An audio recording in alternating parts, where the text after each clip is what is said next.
उससे कानून का पालन होता है। कानून तो केवल संकेत देता है, लेकिन आपके मन की इच्छा क्या है, आपका मन कैसा है। हमारी 10-15 वीडियो का फोटो मिलेगी।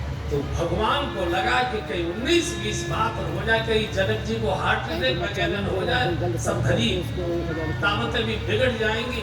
भगवान आ गए। अब भगवान की भाषा देख, परशुराम जी कहते हैं मूर्ख जनक, जब हमारे को आगे और भगवान श्री राम परशुराम जी को नाथ कहकर संबोधन करते। उन्होंने मना करवा दिया। और भगवान कभी नहीं कहेंगे कि धनुष मैंने तोड़ा है। इसलिए आज तक कोई चाहे जवान मौत हो जाए, कोई बड़ी दुर्घटना हो जाए, तो भी कोई भगवान को दोष नहीं देता। सब कहते भैया भगवान की जैसी इच्छा, भगवान जो करते हैं अच्छा ही करते हैं, जैसी इच्छा। क्योंकि भगवान में कभी कर्ता का भाव नहीं आता। 36 मिनट के अन्यथा तो कह सकते थे मैंने तोड़ो कर लो का। LCD टीवी पे लगा। भगवान कभी नहीं कहेंगे कि ये मैं नहीं किया। और आदमी कभी नहीं कहता है कि ये अच्छा काम इन्होंने किया है, वो तो मैंने खड़े होकर करवाया था तब हुआ, इनको कहाँ अकल थी। मनुष्य किसी दूसरे को यश नहीं देना चाहता, वो यशोदा हो गया। यशोदा नहीं चाहिए, यशोदा चाहिए। और यशोदा की गोद में कृष्ण बालक बनकर आते हैं जो दूसरे को यश दे। हम कभी बहुत कंजूस हो गए, हम यश ही लेना चाहते, सब हमारी ही तारीफ करे, हमारी ही जय जयकार करे, हमारा ही नाम गुणगान करे, हमारा ही फोटो छपे, हमको ही मंच पर बैठाया जाए। तो भूखा व्यक्ति, भिखारी व्यक्ति, उसका कोई सम्मान नहीं किया जाता। ये ठीक है कि उस समय शांत करने के लिए भिखारी को कुछ दे दिया जाता होगा, लेकिन भिखारी का कोई आदर नहीं, देना सीखो। भगवान कितनी विनम्र भाषा बोलते, नाथ शंभो धनु नाथ शंभो धनु, सब गाइए।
भगवान पूर्ण अवतार है, परशुराम जी अंश अवतार है, लेकिन आज पूर्ण भगवान अंश को नाथ कहकर, हे नाथ, धनुष तोड़ने वाला आपका कोई दास, कोई सेवक होगा, दास को आज्ञा को दीजिए। दास के लिए क्या किया है, इतना कह रहा था, एकदम चीख पड़ा, सुनो राम। इनका माथा ठनक गया, ये नहीं तो पहुंचा पाएंगे। मेरे रहते दूसरा राम कौन पैदा हो गया। और आज की राजनीति में यही संकट है, कोई नेता अपने जैसा दूसरा नहीं अपने शहर में देखना चाहता है कि ये प्रतिद्वंदी आगे चल के बन जाए। साधु बड़े होने का आशीर्वाद देता है, नेता दबाए रखने का प्रयास करता रहता है कि कोई उठने न पाए, हमेशा मेरी ही जय जयकार। सुनो राम जय शिवधर तोरा, सहस बाव, वो मेरे लिए सहस्रार्जुन के समान दुश्मन है। या तो उसको निकाल कर अलग खड़ा कर दो ताकि गर्दन काट के मैं शांत हो जाऊं, न तो नत मारे जइए सब राजा, मैं सब राजाओं को मार डालूं। कुछ राजा तो मन मन में सोच ले रहे बेटा तोड़ ले और धनुष, अब गई गर्दन, अब गई गर्दन। कुछ सोच रहे थे खाए को रुक गए, बाबा खाम का हमको भी मार डाला गया, इसके चक्कर में हमारा भी गया काम। प्रभु शीश झुकाए, ये तंत्र मार। विश्वामित्र जी के पास लक्ष्मण जी खड़े थे और बड़े मुस्कुरा रहे थे परशुराम जी की बातें सुनकर। और मन मन में सोच रहे थे कि भैया की गलत भेंट हो गई इनसे, ये बाबा तो मेरे मतलब का है, अगर मेरी दो बात हो जाए इनसे। तो विश्वामित्र जी से लक्ष्मण जी ने कहा कि गुरु जी मैं मिल आऊं बाबा जी से, बोले जा। और जैसे ही लक्ष्मण जी आए भगवान पीछे सरक गए। भगवान हमेशा काल को आगे रखते हैं, स्वयं पीछे रहते हैं। अब परशुराम जी की तो भट्टी भड़क ही रही थी। अब ये मुझे मालूम नहीं है कि उस समय पेट्रोल चलता था कि नहीं चलता था, लेकिन 2-3 कनस्तर और उन्होंने उस भभक्ति भट्टी में डाल दिया। गाय का डाला, गाय का घी था या क्या था मालूम है, लेकिन पेट्रोल तो उस समय नहीं रहा होगा जहाँ तक मेरा ख्याल। एकदम आते ही डांट कर रहे बाबा सामने देखो, बहुत देर से बड़बड़ कर रहे हैं, हम सुन रहे तुम्हारी बातें। तुम कौन के खाम खा, जिनका धनुष है शंकर जी, वे तो कैलाश में डमरू बजा के नाच रहे, और तुम कौन के बोले खाम खा। डमरू बजाए अंग भस्मी रमाए, और ध्यान लगाए किसी का न जाने वो डमरू वाला, न जाने वो डमरू वाला। डमरू बजाए भस्मी रमाए, लगाए किसी का न जाने वो डमरू वाला, न जाने वो डमरू वाला। हरे सब देवों में, सब देवों में, हरे सब देवों में, सब देवों में वो है देव निराला। डमरू बजाए अंग भस्मी रमाए, और ध्यान लगाए किसी का न जाने वो डमरू वाला, न जाने न जाने वो डमरू वाला, न जाने वो डमरू वाला। हरि मस्तक में चंदा, किसी जटा में है गंगा। मस्तक में चंदा, किसी जटा में है गंगा। रहती पार्वती संग में सवारी, है बुढ़ानंदा। रहती पार्वती संग में सवारी, है बुढ़ानंदा। हरि वो कैलासी, हे अविनाशी। हरि वो कैलासी, हे अविनाशी।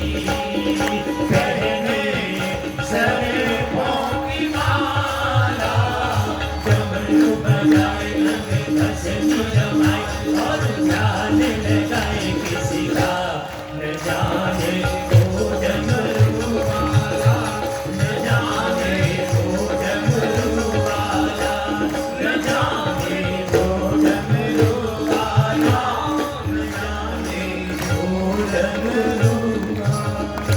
शंकर जी नाच रहे, पूरा कैलाश हिल रहा है उनके नृत्य से, और तुम खाम खा गुस्सा कर रहे हो। तुम्हारा क्या मतलब है, तुम कौन के खाम का। ए बाबा, और ऐसी धनुइया कहते हैं अवधी भाषा में, आपने देखा होगा रामलीला के दिनों में, दशहरा के दिनों में छोटे छोटे बच्चे खपंची की तीर कमान लिए घूमते रहते, उनको अवधी भाषा में धनुइया कहते हैं। बहु धनुही तोरी रे धारी, बहु धनुही तोरी रे धारी। सब गुण हसे दिस कीज गोसाई, सब गुण हसे दिस कीज गोसाई। तेहि धनु पर ममता, तेहि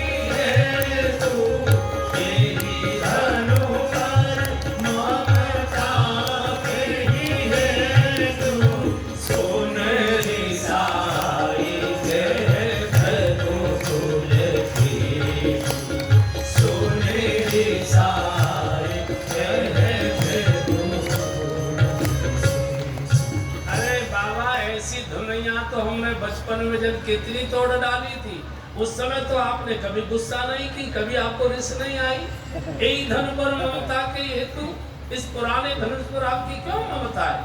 ऐसी धनुइयां तो कितनी बचपन में तोड़ डाली। और सुनाए राजा के लड़के, खबरदार रे नृप बालक काल वश, बोलत तो ही न समार, तुझे समझ नहीं आता? अब कोई परशुराम जी को पूछे, आप वेद शास्त्र पुराणों के ज्ञाता हो, पढ़े लिखे हो, ऋषि हो, ये 13 साल के लड़के से कह रहे हो कि तुझे ठीक से बोलना नहीं आता है, तुम ठीक से बोल रहे हो?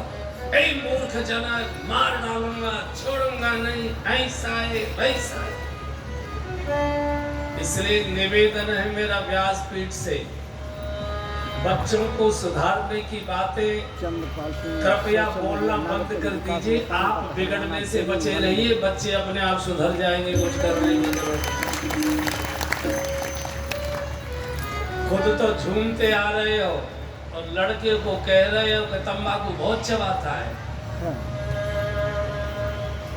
इसलिए वाणी से कोई सुधरता नहीं है, आचरण देखकर ही बिगड़ते हैं, आचरण देखकर ही सुधरते हैं। पिताओं को, माताओं को, अपने अगर संतान को, बहुओं को, बेटियों को, बेटों को अगर अच्छे संस्कारों में जीवित रखना चाहते हो, बढ़ाना चाहते हो, तो कृपया ये जो बड़े माता पिता को अपना आचरण, वाणी, भाषा, खान पान, हंसी मजाक का तौर तरीका ये बहुत संयमित करना पड़ेगा, शालीन करना पड़ेगा। कोई उपदेश सुनकर नहीं सुधरता है, आचरण देखकर ही सुधरते हैं, आचरण देखकर ही बिगड़ते हैं। परशुराम के लिए राजा के लड़के तू संभाल कर नहीं बोलना जानता, ये सामान्य धनुष है। धनु ही सम त्रिपुरारि धनु, विदित सकल संसार भगवान शिव का ये इतना बड़ा विशाल धनुष, सारा संसार इसकी महिमा जानता है, तू इसे धनुइयां कहता है। तो लक्ष्मण जी ने हंसकर कह दिया, बाबा अब तो आप ही की बात पूरी हो रही है। क्या मतलब? बोले आप कह रहे हो कि ये धनुष साधारण नहीं था, तो इतना तो मस्तिष्क चलाओ कि जब धनुष साधारण नहीं था तो तोड़ने वाला भी तो साधारण नहीं होगा, तोड़ने वाला भी तो साधारण होगा ना। और लक्ष्मण जी कब की बात याद करा रहे, बहु धनु ही तोरी लड़काई, हमने बचपन में खेल खेल में जब कितने धनुष तोड़े, तब तो आपने कभी गुस्सा नहीं किया। परशुराम जी तो कभी गए नहीं थे अयोध्या, लक्ष्मण जी कब की बात याद दिला रहे, बहुत पुरानी। परशुराम जी को एक आदत थी, शौक था इनका, बड़े बड़े अग्नेयास्त्र, दिव्यास्त्र एकत्रित करने का, और इतने दिव्यास्त्र एकत्र कर लिए इन्होंने, एकत्रित, धरती कांपने लगी। क्योंकि धरती शेषनाग के शीश पर रहती है, धरती को लगा कि मेरे पुत्र के सिर में दर्द रहता होगा, भारीपन रहता होगा, इन बाबा जी को कोई रोक नहीं पाएगा। जैसे आज सारे विश्व में एक समितियां बनी है या चल रहा है प्रयास, ये जितने अणु बम, परमाणु बम और जितने बड़े भयंकर भयंकर अस्त्र शस्त्र जब सारी दुनिया ने इकट्ठे कर ले, तो वो निशस्त्रीकरण की संधियां हो रही है कि अगर ये चल गए तो सारा विश्व नष्ट हो जाएगा। तो ये समय समय पर होता रहता। परशुराम जी भी उन्हीं आग्नेयास्त्रों के शौकीन थे। परशुराम जी को कोई समझा नहीं सकता था। धरती कांपने लगी कि प्रलय हो सकती है, कुछ भी गड़बड़ हो गया। तो एक दिन धरती ने विधवा ब्राह्मणी का वेश बनाया और शेषनाग को अपना बालक बनाकर परशुराम जी के आश्रम में आ गए और कहा, बाबा मैं विधवा ब्राह्मणी हूँ, ये मेरा छोटा बालक है, इसके ऊपर कोई सिर पर है नहीं, मेरा भी कोई रक्षक नहीं है, हमारे भरण पोषण का भी कोई साधन नहीं है। अगर आपके आश्रम में हम झाड़ी बुहारी लगा दिया करेंगे, ये बालक तुलसी दल वगैरह आपकी सेवा करता रहेगा, तो हमारा भी गुजारा हो जाएगा, बच्चा भी समर्थ हो जाएगा, पालन हो जाएगा इसका, तो हमको आश्रय दे दो। बोले ठीक है, ठीक है। रहने लगे और इतने मनोयोग से सेवा की दोनों ने, माँ बेटे ने, कि परशुराम जी का दिल जीत लिया। कई बार आपने देखा कई नौकर ऐसे आते हैं जो बिल्कुल अपने बेटे से भी ज्यादा अच्छे हो जाते हैं और आधी रात हाई हाँ करके दौड़ दौड़ के काम करते हैं। घर के लोग चर्चा करते, पता नहीं कौन से जन्म का बदला उतारने आया है इतना अच्छा नौकर इतना तो अच्छा बेटा नहीं होगा, और वही नौकर एक दिन बहुत बड़ा गच्चा मार कर जाता है, क्योंकि वो विश्वास जीत लेता है। और जब भी धोखा होता है विश्वास नहीं होता है, जिसके प्रति अविश्वास है उससे तो आप सावधान रहोगे। तो परशुराम जी को लगा कि ये बड़े अच्छे विश्वसनीय दोनों माँ बेटा, तो कहा देवी हमको जरा एक अनुष्ठान करने जाना है, 1 मास बाद आएंगे। बोले ठीक है बाबा, हम देखभाल करेंगे। ये तो उधर गए और शेषनाग थे घुस गए इनकी आयुधशाला में। जितने अस्त्र शस्त्र दिव्यास्त्र रखे थे सबको निष्प्राण कर दिया, निर्जीव कर दिया।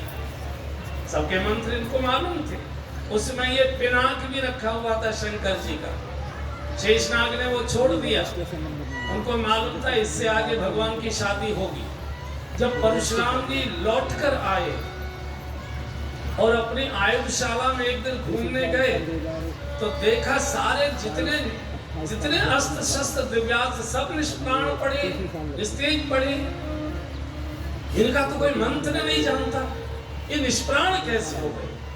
सोचा ये हो न हो इस बुढ़िया की करतूत होगी। एकदम क्रोध में बुलाया, ए बुढ़िया इधर जी। गुरुजी ये बता तू है कौन, मेरे अस्त्र शस्त्रों के कोई मंत्र नहीं जानता, ये निष्प्राण कैसे हो गई। जल्दी बोल तू कौन है, नहीं श्राप देता हूं। धरती प्रकट हो गई। कहा बाबा मैं धरती हूँ, ये मेरा बेटा शेष है। आपने इतने शस्त्र एकत्रित कर लिए थे, भय लगता था, इसके सिर में दर्द रहता था, तो ये लीला इसी ने की है। अब जब सामने शेषनाग खड़े हैं, अब क्या बोलेंगे, मौन हो गए। आज लक्ष्मण जी उसी पुरानी बात को याद करा रहे हैं। बाबा बहुधन ही तो